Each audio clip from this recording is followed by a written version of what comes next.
Hi hello ನಮಸ್ಕಾರ. TV9 ವಿಶೇಷ ಕಾರ್ಯಕ್ರಮಕ್ಕೆ ಸ್ವಾಗತ. ನಾನು ಮಾಲ್ತೇಶ್ ಜಗ್ಗಿನ್. ಒಂದು ಕಾಲದಲ್ಲಿ ಕನ್ನಡದ ಸಿನಿಮಾಗಳಿಗೆ ಎಷ್ಟು ಬೇಕಷ್ಟು ಹಣ ಹಾಕುವಂಥ ನಿರ್ಮಾಪಕರು ಯಾರಿದ್ದಾರೆ ಅಂತಂದರೆ ನೆನಪಾಗ್ತಿದ್ದದ್ದು ಕೋಟಿರಾಮ್ ಅವರು. ಸೊ ಹಾಗೆ ಹೀರೋಗಳ ಕಾಲ್ ಶೀಟ್ ಸಿಕ್ಕರು ಸರಿಯಪ್ಪ, ಹೀರೋಯಿನ್ ಕಾಲ್ ಶೀಟ್ ಸಿಗ್ತಿಲ್ಲ ಅಂತ 2-3 ಶಿಫ್ಟಲ್ಲಿ ಕೆಲಸ ಮಾಡ್ತಿದ್ದಂತಹ ಒಬ್ಬ ಹೀರೋಯಿನ್ ಇದ್ದರೆ ಅದು ಮಾಲಾಶ್ರೀ ಮೇಡಮ್. ಅವರ ಮುದ್ದಿನ ಮಗಳು ಗಾಂಧಿನಗರಕ್ಕೆ ಕಾಟೇರ ಸಿನಿಮಾ ಮೂಲಕ ಎಂಟ್ರಿ ಕೊಡ್ತಾ ಇದ್ದಾರೆ. ಅವ್ರನ್ನ ಮಾತಾಡಿಸುವಂತಹ ವಿಶೇಷ ಕಾರ್ಯಕ್ರಮಕ್ಕೆ ಸ್ವಾಗತ. ಈ ಆರಾಧನಾ ರಾಮ್ ಇದ್ದಾರೆ, ಅವ್ರನ್ನೇ ಮಾತಾಡ್ಸೋಣ. ಆರಾಧನಾ ಅವರೇ, ಸಹಜವಾಗಿ ಒಂದು ಫಸ್ಟ್ ಸಿನಿಮಾ ಅಂತಂದಾಗ ಒಂದು ದೊಡ್ಡ ಕುತೂಹಲ ಇರುತ್ತೆ, ಯಾರ ಜೊತೆ ಸ್ಕ್ರೀನ್ ಶೇರ್ ಮಾಡೋವಂಥದ್ದು, ಹೇಗೆ ಕಥೆನ ಆಯ್ಕೆ ಮಾಡ್ಕೊಳ್ಳೋವಂಥದ್ದು ಅಂತ. ಸೊ ನಿಮಗೆ ದರ್ಶನ್ ಸರ್ ಜೊತೆ ಸ್ಕ್ರೀನ್ ಶೇರ್ ಮಾಡ್ತಾ ಇರೋವಂಥದ್ದು, ಸೊ ಹೇಗಿತ್ತು ಕಾಟೇರ ಜರ್ನಿ ಅನ್ನೋವಂಥದ್ದು? ಜರ್ನಿ ತುಂಬ ಅದ್ಭುತವಾಗಿತ್ತು.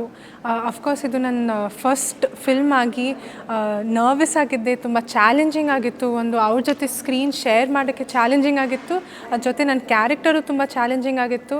ಬಟ್ ಅಫ್ಕೋರ್ಸ್ ಅವರೆಲ್ಲರೂ, ನಮ್ಮ ಕಾಟೇರ ಟೀಮ್ ಆಗಲಿ, ದರ್ಶನ್ ಸರ್ ಆಗಲಿ, ತರುಣ್ ಸರ್, ಅವರೆಲ್ಲರೂ ಸೇರಿ ನನಗೆ ತುಂಬ ಧೈರ್ಯ ಕೊಟ್ಟು ನನಗೆ ಒಂದು ದೊಡ್ಡ ಇಂಪಾರ್ಟೆಂಟ್ ರೋಲ್ ಕೊಟ್ಟಿದ್ದಾರೆ. ಸೊ ತುಂಬ ಸ್ಪೆಷಲ್ ಆಗಿತ್ತು ಜರ್ನಿ. ಸಹಜವಾಗಿ ಇಂಡಸ್ಟ್ರಿಗೆ ಬಂದ ಮೇಲೆ ಹೆಸರು ಚೇಂಜ್ ಮಾಡ್ಕೊಳ್ಳೋಂಥದ್ದು, ಒಂದು ಲಕ್ಕನ್ನ ಚೆಕ್ ಮಾಡೋವಂಥದ್ದು, ಹೆಸರು ಚೇಂಜ್ ಮಾಡ್ಕೊಳ್ಳೋಂಥ ಈ ರೀತಿಯ ಬೆಳವಣಿಗೆ ಆಗುತ್ತೆ. ಸೊ ನಿಮ್ಮ ಲೈಫಲ್ಲಿ ಅದಾಯಿತು. ಸೊ ಇಂಡಸ್ಟ್ರಿಗೆ ಬಂದ ನಂತರ ಏನಂತ ಕರ್ಸ್ಕೊಳ್ಳೋಕೆ ಇಷ್ಟಪಡ್ತೀರಿ? ಸಹಜವಾಗಿ ಆರಾಧನಾ ಅಂತ ಹೇಳ್ತಾ ಇದ್ದೀರಿ, ಸೊ ಯಾಕೆ, ಏನು ಅದೃಷ್ಟನಾ ಅಂತ?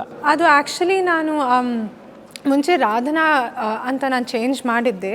ಆವಾಗ ಅಪ್ಪನೂ ಇದ್ದರು, ಅವ್ರ ಬ್ಲೆಸ್ಸಿಂಗ್ ಜೊತೆ ನಾವು ಚೇಂಜ್ ಮಾಡಿದ್ವಿ.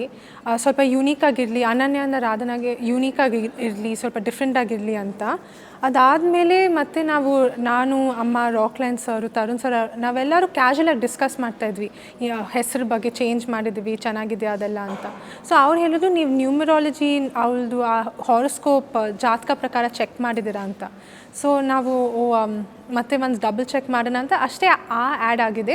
ಇವಾಗ ಓನ್ಲಿ ಆರಾಧನಾ, ಮುಂದೇನಿಲ್ಲ ಹಿಂದೇನಿಲ್ಲ, ಆರಾಧನಾ ಅಷ್ಟೇ.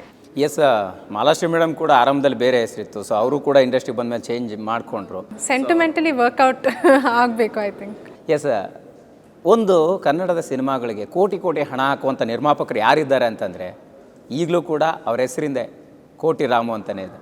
ಸೊ ಅಪ್ಪ ಸಿನಿಮಾ ಮಾಡ್ತಿದ್ದಂತಹ ರೀತಿ, ಅಮ್ಮ ಸಿನಿಮಾದಲ್ಲಿ ಆ್ಯಕ್ಟ್ ಮಾಡ್ತಿದ್ದಂಥ ರೀತಿ, ನೀವು ಇಂಡಸ್ಟ್ರಿಗೆ ಬರೋಕ್ಕೆ ಹೇಗೆ ಇನ್ಸ್ಪಿರೇಷನ್ ಆಯಿತು? ಯಾವಾಗಿಂದ ನಿಮಗೆ ಸಿನಿಮಾ ಕನಸು ಶುರು ಆಯಿತು ಅಂತ? ಅದು ಅಂದರೆ ನಮ್ಮ ಮನೆಯಲ್ಲಿ ನಾವು ಸಿನಿಮಾ ಬಿಟ್ಟು ಇನ್ನೇನು ಮಾತಾಡಲ್ಲ, ಇನ್ನೇನು ನೋಡಲ್ಲ. ಡಿನ್ನರ್ಗೆ ಕೂತ್ಕೊಂಡ್ರೆ ಸಿನಿಮಾ ಬಗ್ಗೆ, TV ಮುಂದೆ ಕೂತ್ಕೊಂಡ್ರೆ ನಾವು ಓನ್ಲಿ ಅಂದರೆ ಮೂವೀಸ್ ಅಷ್ಟೇ, ನಮ್ಮ ಪೂರ್ತಿ ಲೈಫೇ ಅದು. ಸೊ ಅಫ್ಕೋರ್ಸ್ ಅಪ್ಪ ಅವ್ರಿಗೆ ತುಂಬ ಪ್ಯಾಷನ್ ಇತ್ತು, ಪ್ಯಾಷನಿಂದಾನೇ ಅವ್ರು ಅಷ್ಟೊಂದು ಬಜೆಟ್ ಜೊತೆ ಅವ್ರು ಮೂವೀಸ್ ಮಾಡಿದ್ದಾರೆ. ಅಂದರೆ ಆ ಟ್ರೆಷರ್ ಬಾಕ್ಸ್ ಥರ ಒಂದು ಎಕ್ಸ್ಪೀರಿಯನ್ಸ್ ಇಟ್ಕೊಂಡಿದ್ದಾರೆ ಮನೆಯಲ್ಲಿ. ಅವ್ರಿಗೆ ಈ ಇಂಡಸ್ಟ್ರಿ ಲೈಫ್ ಕೊಟ್ಟಿದೆ, ಈ ಸ್ಥಾನ ತಂದಿದೆ ಅಂತ ಅವ್ರಿಗೆ ಅಷ್ಟೊಂದು ಗೌರವ ಇದೆ, ಪ್ರೀತಿ ಇದೆ ನಮ್ಮ ಇಂಡಸ್ಟ್ರಿಗೆ, ನಮ್ಮ ಆಡಿಯನ್ಸ್ಗೆ. ಸೊ ಅವ್ರಿಗೆ ಅಂದರೆ ನಾನು ಈ ಇಂಡಸ್ಟ್ರಿಗೆ ಬರಬೇಕು, ನನಗೆ ಸಿನಿಮಾ ಫೀಲ್ಡಲ್ಲಿ ಇಂಟ್ರೆಸ್ಟ್ ಇದೆ ಅಂತ ಗೊತ್ತಾದ ಮೇಲೆ ತುಂಬ ಖುಷಿ ಪಟ್ಟರು. ಅವರಿಬ್ಬರು ಎಂಕರೇಜ್ ಮಾಡಿದರು, ಸಪೋರ್ಟ್ ಮಾಡಿದರು. ಸಹಜವಾಗಿ ಸಿನಿಮಾ ಇಂಟ್ರೆಸ್ಟ್ ಶುರುವಾದಾಗ ನಿಮಗೆ ಸಪೋರ್ಟ್ ಸಿಕ್ತು ಅಂತ ಹೇಳಿದ್ರಿ. ಸೊ ಬಿಫೋರ್ ಅಂದರೆ ನಿಮಗೆ ಸಿನಿಮಾಗೆ ತುಂಬ ಬರಲೇಬೇಕು ಅಂತ ಇನ್ಸ್ಪಿರೇಷನ್ ಮಾಡಿದಂಥ ಒಂದು ಇನ್ಸಿಡೆಂಟ್ ಹೇಳೋದಾದರೆ, ಸೊ ಯಾವಾಗಿಂದ ಶುರುವಾಯಿತು, ಹೇಗೆ? ಆ್ಯಕ್ಚುಲಿ ನಾನು ಚಿಕ್ಕ ವಯಸ್ಸಲ್ಲಿ ನನಗೆ ತುಂಬ ನಾಚಿಕೆ ಇತ್ತು. ಸೊ ನಾನು ಚಿಕ್ಕ ವಯಸ್ಸಿಂದನೇ ಮೂವೀಸ್ ನೋಡಿ ನನಗೆ ಅಂದರೆ ಆ ಮೂವೀಸ್ ನೋಡೋಕ್ಕೆ ಅಷ್ಟೊಂದು ಇಂಟ್ರೆಸ್ಟ್ ಇತ್ತು ನನಗೆ. ಸ್ಕೂಲಿಂದ ಬಂದ ತಕ್ಷಣ TV ಆನ್ ಮಾಡೋದು. ಸೊ ಚಿಕ್ಕ ವಯಸ್ಸಿಂದ ಅದಿತ್ತು.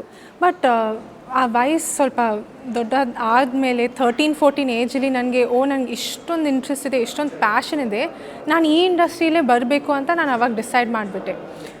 ಸೊ ಆ್ಯಕ್ಟಿಂಗಲ್ಲಿ ಬರ್ತೀನಿ, ನನ್ನ ಹಿಂದೆ ಇಂಥ ಒಂದು ಎಕ್ಸ್ಪರ್ಟ್ ಗೈಡೆನ್ಸ್ ಇದೆ. ಸೊ ಅವರು ತುಂಬ ಖುಷಿಪಟ್ಟರು. ಆ್ಯಂಡ್ ನೀನು ಈ ಇಂಡಸ್ಟ್ರಿಗೆ ಬರ್ತಾಯಿದೆ ಅಂದರೆ ತುಂಬ ಕಷ್ಟಪಟ್ಬಿಟ್ಟು ನೀನು ಕೆಲಸ ಮಾಡಬೇಕು. ಆ್ಯಂಡ್ ಅಫ್ಕೋರ್ಸ್ ಇನ್ಸ್ಪಿರೇಷನ್ ಅಂದರೆ ಅಪ್ಪ ಅಮ್ಮ ಇಂದ ಜಾಸ್ತಿ ಇನ್ಸ್ಪಿರೇಷನ್ ಯಾರೂ ಇಲ್ಲ.